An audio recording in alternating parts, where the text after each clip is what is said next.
Hey everybody, I got a lot of questions regarding the seat riser on this Catch Mode 110, so I figured I'll just do a quick video and show everybody who's interested. Basically it's a stock seat, and I used 3/4 inch EMT conduit with these Amazon clamp connectors, and then these little chair legs here. What's important though is there's a shrink wrap sleeve here. It's meant for 4-aught cable or maybe 250 MTM cable, but it's like a 1-inch diameter shrink tube, but there's adhesive inside of here.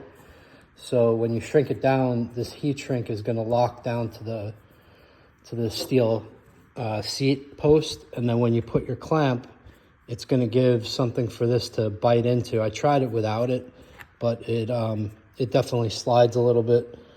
So basically, and then we have, I use these are actually TV mounts. I don't know, this is the part. I'll see if I could link it in the description, but I'll show you what it looks like. They have these straps. I don't know, they're like $5 or $10. And I use these with some helicopter rivets, these Bulbex rivets. You could pick these up. They're called tri-fold Bulbex. They're called all different things. But you know, you just use a regular rivet gun. I have a Milwaukee rivet gun here. I'll show you on one so you could see, you know, what it looks like.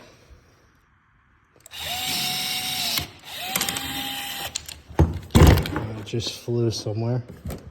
I'll get it in a minute.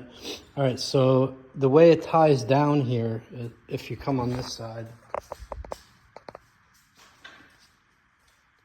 I got these straps, and you could see here.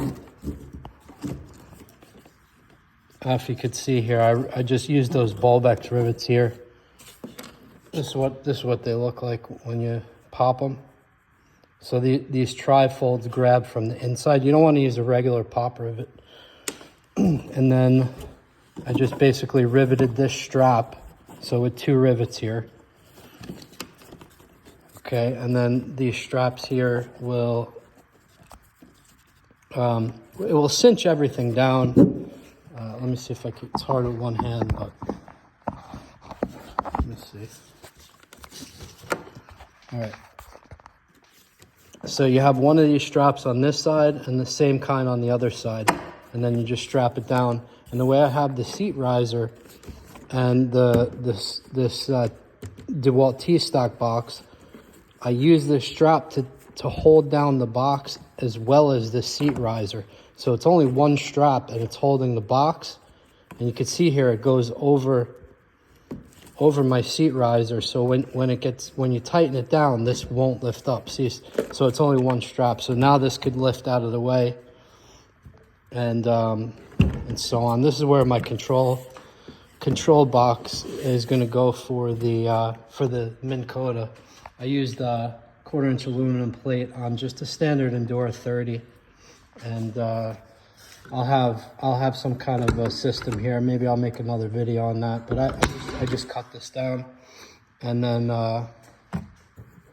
for a battery, I got the Lifetime battery here. And what else?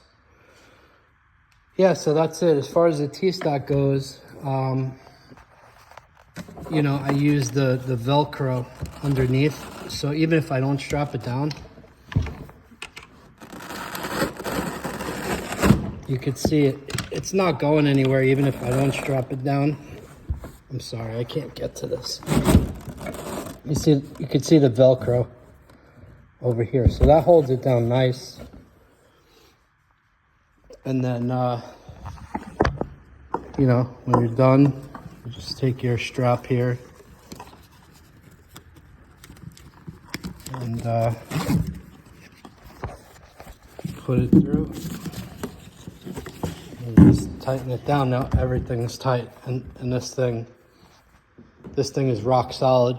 The way I did it though, I have the ability to weld So what I did was I took, with the 3/4 EMT, I welded these side rails to the uprights, but you don't have to do that. You could get these end clamps from Amazon, which I'll link those below.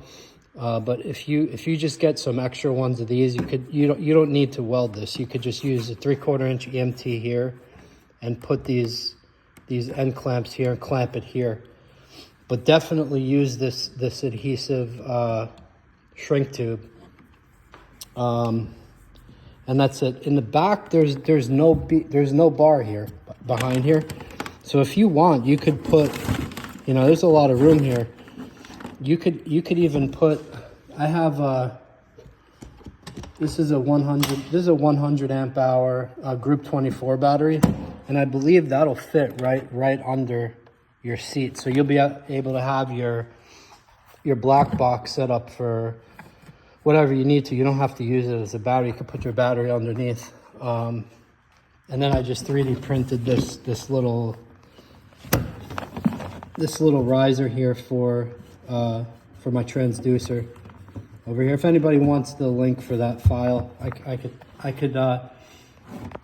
could send it, or maybe put it on Thingiverse. And I just have the little the Garmin Striker 4 CV. For now, I have some other fish finders for some of my bigger boats, but I just threw this on here. I'll probably keep it.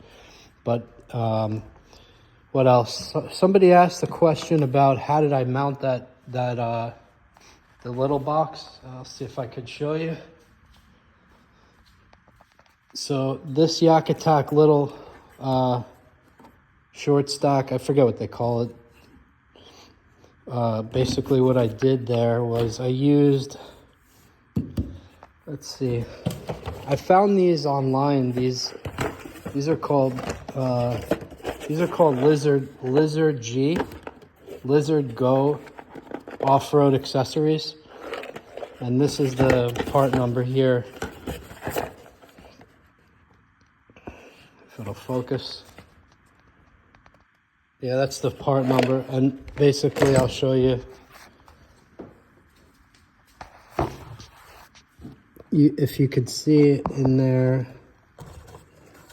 this is the mount, and so you place that right on your conduit rail here, and the short stack comes with these little knobs. You could clamp that on there, and then that's it. That just clamps right on. And yeah, that's what we got. If you have any questions, let me know. If you want to see any other view or whatever like that, let me know. And that's it.